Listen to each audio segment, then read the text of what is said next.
राजा आणि रॉय या दोघांनी एकमेकांच्या विरुद्ध दिशेने चालण्यास सुरुवात केली। राजा 3 किमी चालला व रॉय 4 किमी चालला। कसे चालले? एकमेकांच्या विरुद्ध दिशेने चालले। त्यानंतर राजा डावीकडे वळाला व 4 किमी चालला, तर रॉय डावीकडे वळाला आणि 3 किमी चालला। दोघेही त्यांच्या मूळ स्थानापासून किती अंतरावर आहे?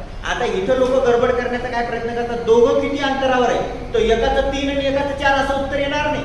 इथं समजतंय दोघांचं अंतर। ऑप्शन कसे आहेत? याचा एकच ऑप्शन सिलेक्ट करणे की दोघांसाठी, म्हणजे याचा अर्थ आहे दोघंही त्यांच्या मूळ स्थानापासून कसे आहेत? समान अंतरावर। बरोबर आहे? एक तर 4.5 असतील, 5 असतील, 6 असतील, नाही तर 8 असतील। आता आपण एक बिंदू ठरवून घेतो, बरोबर आहे?